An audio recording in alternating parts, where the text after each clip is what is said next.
दोस्तों, राधे राधे, जय श्री कृष्णा। होप करते हैं आप सभी अपने घर में ठीक होंगे।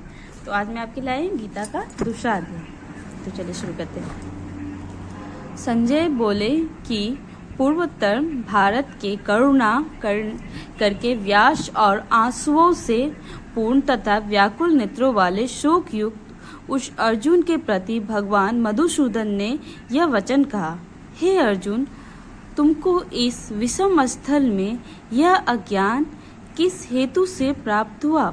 क्योंकि यह न तो श्रेष्ठ पुरुष से आचरण किया गया है, न स्वर्ग को देने वाला है, न कृतिकों को करने वाला है। इसीलिए हे अर्जुन, नपुंसकताओं को मत प्राप्त हो, यह तेरे योग्य नहीं। हे परप, तुच्छ हृदय की दुर्लभताओं को त्याग कर युद्ध के लिए खड़ा हो। तब अर्जुन बोले कि हे मधुसूदन, मैं रणभूमि में भीष्म पितामह और द्रोणाचार्य के प्रति किस प्रकार वानों से युद्ध करूंगा?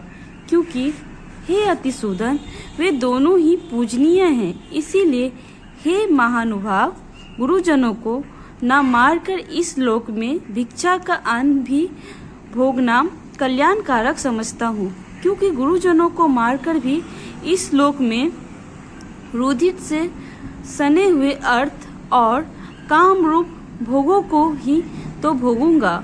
और हम लोग यह भी नहीं जानते कि हमारे लिए क्या करना श्रेष्ठ है, अथवा यह भी नहीं जानते कि हम जीतेंगे या हमको वे जीतेंगे। और जिनको मारकर हम जीना भी नहीं चाहते, वे ही धृतराष्ट्र के पुत्र हमारे सामने खड़े हैं। इसीलिए कायरता रूप दोष करके उपहत हुए स्वभाव वाला और धर्म के विषय में मोहचित हुआ है। मैं आपसे पूछता हूँ, जो कुछ निश्चय किया हुआ कल्याणकारक साधन हो वह मेरे लिए कहिए। क्योंकि मैं आपका शिष्य हूँ, इसीलिए आपकी शरण हुए मेरे को शिक्षा दीजिए। क्योंकि मैं भूमि में निष्कष्ट धन धान्य संपन्न राजाओं को और देवताओं के स्वामी पैन को प्राप्त होकर भी मैं उस उपाय योग नहीं देखता हूँ कि मैं मेरी इंद्रियों को सुखाने वाला शोक को दूर कर सके। संजय बोले, हे राजन, निंद्रा को जीतने वाले अर्जुन अन्ययामी कृष्ण महाराज के प्रति इस प्रकार कहकर फिर गोविंद भगवान से युद्ध नहीं करूंगा, ऐसे स्पष्ट कहकर चुप हुए। इससे उपरांत हे भारतवंशी धृतराष्ट्र, अंतर्यामी श्री कृष्ण महाराज ने दोनों सेनाओं के बीच में शोक युक्त अर्जुन को हंसते हुए से यह वचन कहे, हे अर्जुन, तू न शोक करने योग्य के लिए शोक करता है और पंडितों के से वचनों को कहता है, परंतु पंडित जन जिनके प्राण चले गए हैं उनके लिए और जिनके प्राण नहीं गए उनके लिए भी शोक नहीं करते। क्योंकि आत्मा नित्य है, इसीलिए शोक करना अयुक्त है। वास्तव में न तो ऐसा ही है कि मैं किसी काल में नहीं था, अथवा तू नहीं था, अथवा राजलोक नहीं थे, और न ऐसा है कि इससे आगे हम सब नहीं रहेंगे।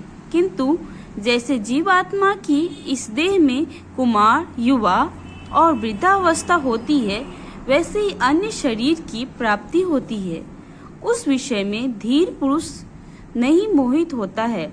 अर्थात जैसे कुमार, युवा और जरावस्था रूप स्थूल शरीर का विकार अज्ञान से आत्मा में भरसता है, वैसे ही एक शरीर से दूसरे शरीर को प्राप्त होना रूप सूक्ष्म शरीर का विकास भी अज्ञान से ही आत्मा में भरता है। इसीलिए तत्वों को जानने वाला धीर पुरुष इस विषय में नहीं मोहित होता है।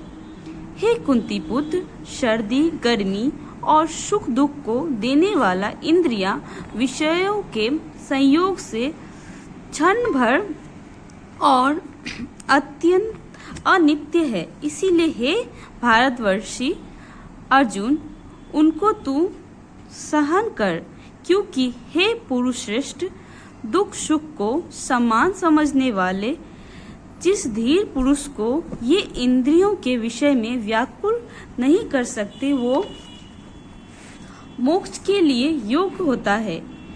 और हे अर्जुन, असत वस्तु को तो अस्तित्व नहीं है और सत का अभाव नहीं है। इस प्रकार इन दोनों का ही तत्वज्ञानी पुरुष द्वारा देखा गया है।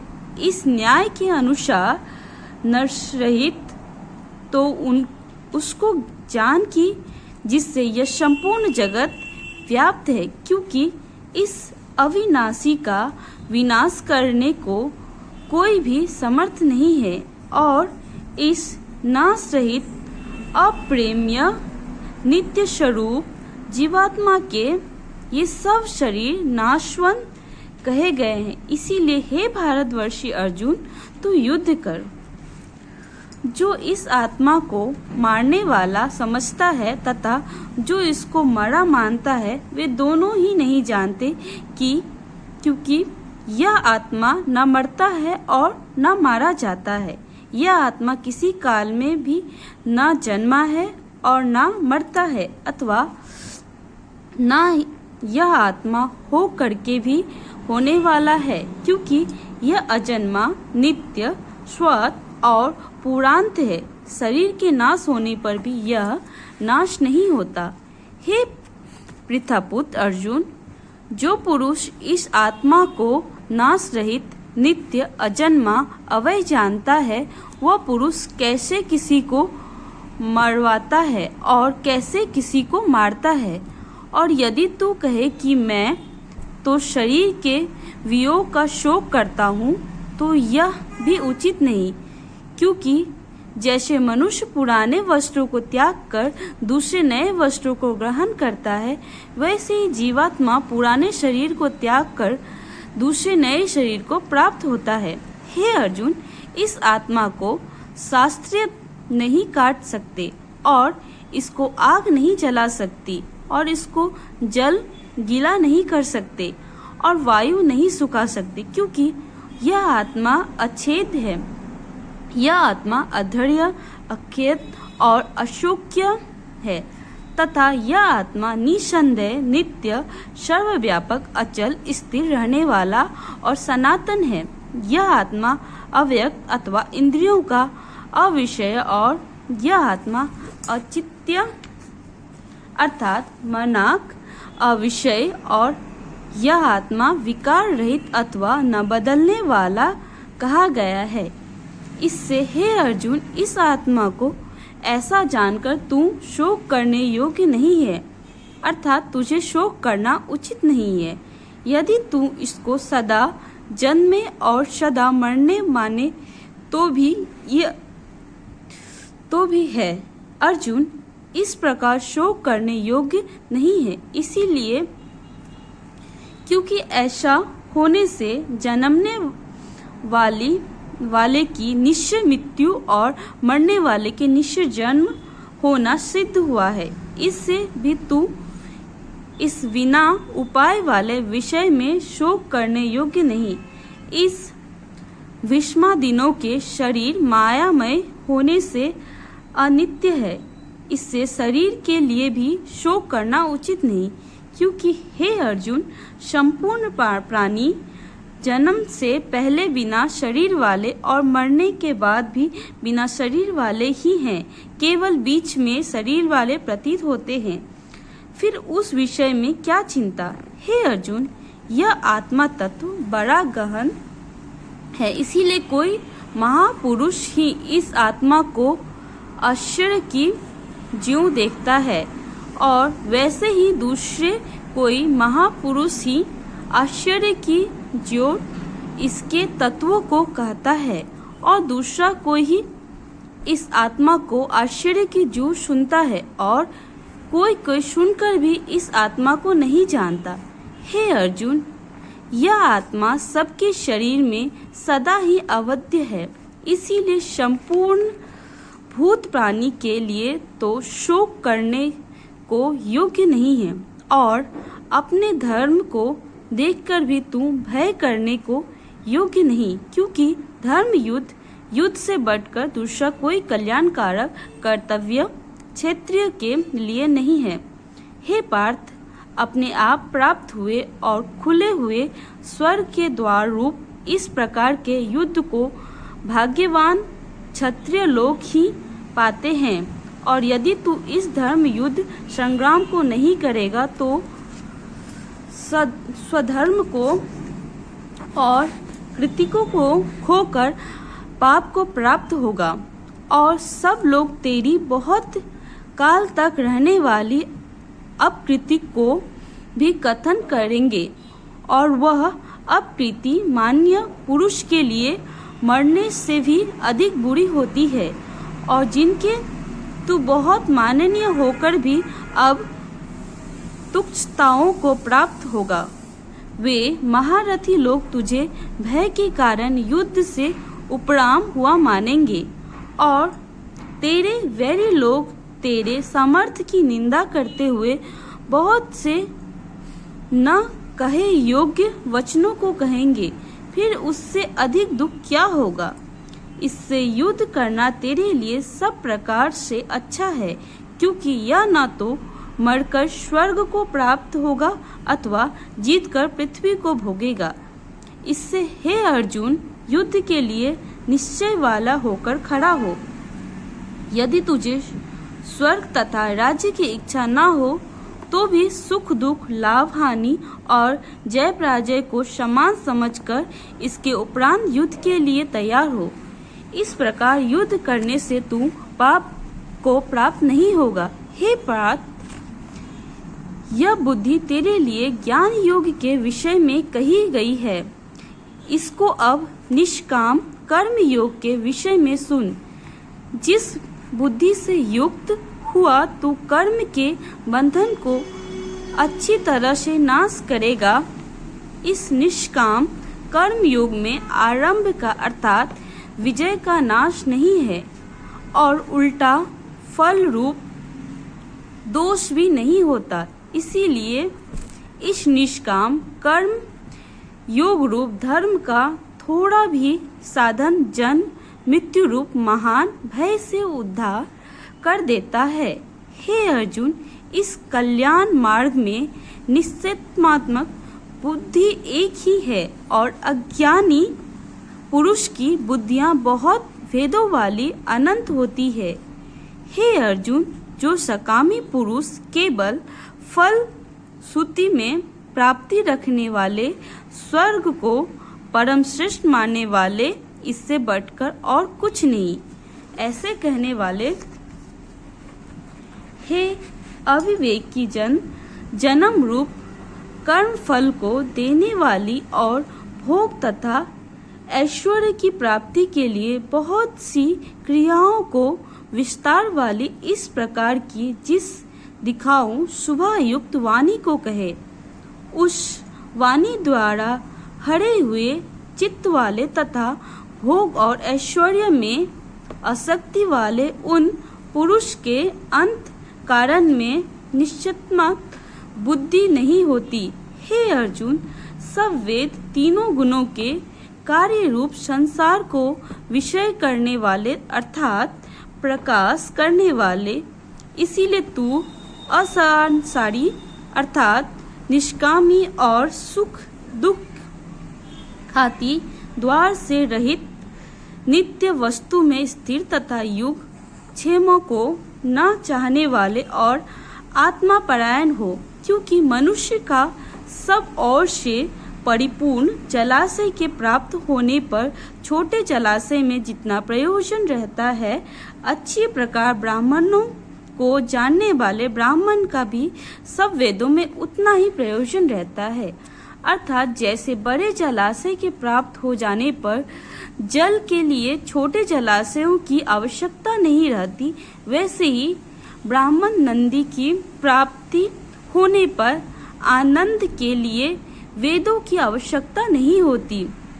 इससे तेरा कर्म करने मात्र में ही अधिकार होवे, फल में कभी नहीं, और तू कर्म के फल की वासना वाला भी मत हो तथा तेरी कर्म न करने में भी प्राप्ति न होवे।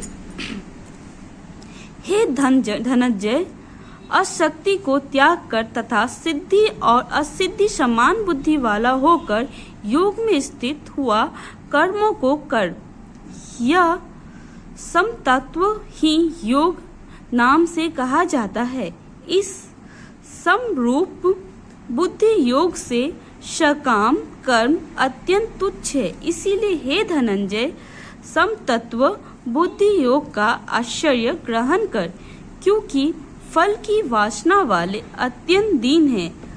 समतत्व बुद्धि युक्त पुरुष पुण्य पाप दोनों को ही लोक में ही त्याग देता है, अर्थात उनसे लिपामय नहीं होता। इससे समतत्व बुद्धि योग के लिए ही चेष्ट कर। हे समतत्व बुद्धि रूप योग से कर्मों में चतुरता है, अर्थात कर्म बंधन से छूटने का उपाय है, क्योंकि बुद्धि योग युक्त ज्ञानी जन कर्मों से उत्पन्न होने वाले फल को त्याग कर जन्म रूप बंधन से छूटे हुए निर्दोष अर्थात अमृतमय परम पद को प्राप्त होते हैं। हे अर्जुन, जिस कर्म में तेरी बुद्धि मोह रूप दलदल को विलुप्त तर जाएगी, तब तू सुनने योग्य और सुने हुए वैराग्य प्राप्त होगा। जब तेरी अनेक प्रकार की सिद्धांतों को सुनने विचलित हुई बुद्धि परमात्मा के स्वरूप में अचल और स्थिर ठहर जाएगी, तब तू समस्त रूप योग को प्राप्त होगा। इस प्रकार भगवान के वचनों को सुनकर अर्जुन पूछा, हे केशव, समाधि में स्थिर बुद्धि वाले पुरुष का क्या लक्षण है? हे स्थिर बुद्धि पुरुष कैसे बोलता है, कैसे बैठता है, कैसे चलता है? उसके उपरांत श्री कृष्ण महाराज बोले, हे अर्जुन, जिस काल में यह पुरुष मन से स्थिर संपूर्ण कामनाओं को त्याग देता है, उस काल में आत्मा से ही आत्मा में संतुष्ट हुआ स्थिर बुद्धि वाला कहा जाता है तथा दुखों की प्राप्ति उद्रेक रहित है। मन जिनका सुखों की प्राप्ति से दूर हो गई है, सप्रिय जिनकी तथा नष्ट हो गए हैं, राग भय क्रोध जिसके, ऐसा मुनि स्थिर बुद्धि कहा जाता है। जो पुरुष सर्व स्थिर रहित हुआ है, उन शुभ तथा अशुभ वस्तुओं को प्राप्त होकर न प्रसन्न होता है और न द्वेष करता है। उसकी बुद्धि स्थिर है और कछुआ अपने अंगों को जैसे समेट लेता है, वैसे ही यह पुरुष जब सब और से अपनी इंद्रियों को इंद्रियों के विषयों से समेट लेता है, तब उसकी बुद्धि स्थिर होती है। यद्यपि इंद्रियों के द्वारा विषयों को न ग्रहण करने वाला पुरुष के भी केवल विषय तो निवृत्त हो जाते हैं, परंतु राग नहीं निवृत्त होता, और इस पुरुष का तो राग भी परमात्मा को साक्षात करके निविष्ट हो जाता है। हे अर्जुन, जिससे कि यद करते हुए बुद्धिमान पुरुष के भी मन को यह प्रथम स्वभाव वाली इंद्रियां बलात् हर लेती है। इसीलिए मनुष्य को चाहिए कि संपूर्ण इंद्रियों को वश में करके समचित्त हुआ मेरे परायण स्थिर होवे, क्योंकि जिस पुरुष के इंद्रियां वश में होती है, उसकी ही बुद्धि स्थिर होती है। हे अर्जुन, मन सहित इंद्रियों को वश में करके मेरे प्रयाण न होने से मन के द्वारा विषयों का चिंतन होता है और विषयों का चिंतन करने वाले मनुष्य पुरुष की उन विषयों में आसक्त हो जाती है और आसक्ति से उन विषयों की कामना उत्पन्न होती है और कामनाओं में विघ्न पड़ने से क्रोध उत्पन्न होता है। क्रोध से अविवेक अथवा मधुभाव उत्पन्न होता है और अविवेक से संपन्न शक्ति भ्रमित हो जाते हैं और समृद्ध के भ्रमित हो जाने से बुद्धि अर्थात ज्ञान शक्ति का नाश हो जाता है और बुद्धि के नाश होने से यह पुरुष अपने श्रेष्ठ साधना गिर जाता है। परंतु स्वाधीन अंत कारण वाला पुरुष राग देश से रहित अपने वश में की हुई इंद्र द्वारा विषयों को भोगता हुआ अंतःकरणी की प्रसन्नता अथवा स्वेच्छा को प्राप्त होता है। इस निर्मलता के होने पर इसके संपूर्ण दुखों का अभाव हो जाता है और उस प्रसन्नता चित्त वाले पुरुष की बुद्धि शीघ्र ही अच्छी प्रकार स्थिर हो जाती है। हे अर्जुन, साधारण रहित पुरुष के अंत करने में श्रेष्ठ बुद्धि होती है और इस अयुक्त के अंत करने में अस्तित्व का भाव भी नहीं होता और बिना अस्तित्व के भाव वाले पुरुष को शांति भी नहीं होती। फिर शांति रहित पुरुष को सुख कैसे हो जा सकता है? क्योंकि जल में वायु नभ को जैसे हर लेता है वैसे विषयों में विचरित हुई इंद्रियों के बीच में जिस इंद्रियों के साथ मन रहता है वह एक इंद्रियां इस अयुक्त पुरुष की बुद्धि को हरण कर लेती है। इससे हे महामोह, जिस पुरुष की इंद्रियां सब प्रकार इंद्रियों के विषयों से वश में महाभाव जिस पुरुष की इंद्रियां सब प्रकार इंद्रियों के बीच में जिस इंद्रिय के साथ मन रहता है वह एक इंद्रियां इस अयुक्त पुरुष की बुद्धि को हरण कर लेती है। इससे हे महामोह, जिस पुरुष की इंद्रियां सब प्रकार इंद्रियों के विषयों से वश में की हुई होती है उसकी बुद्धि स्थिर होती है। और हे अर्जुन, संपूर्ण भूत प्राणियों के लिए जो रात्रि है उस नित्य शुद्ध बोध स्वरूप परमानंद भगवान को प्राप्त हुआ योगी पुरुष जगता है और जिस नश्वांश क्षण भंग संसार की सुख में सब भूत प्राणी जगते हैं वह तत्व को जानने वाला मुनि के लिए वह रात्रि है। जैसे सब ओर से परिपूर्ण अचल प्रतिष्ठा वाले समुद्र के प्रति नाना नदियों के जल उसको चलायमान न करते हुए ही समा जाते, वैसे ही जिस स्थिर बुद्धि पुरुष की प्राप्ति संपूर्ण भोग की प्रकार का विकार उत्पन्न किए बिना ही समा जाते हैं वह पुरुष परम शांति को प्राप्त होता है, न कि भोगों को चाहने वाला। क्योंकि वह पुरुष संपूर्ण कामनाओं को त्याग कर ममता रहित और अहंकार रहित सपृष्ठहार रहित हुआ बढ़ता है, यह शांति को प्राप्त होता है।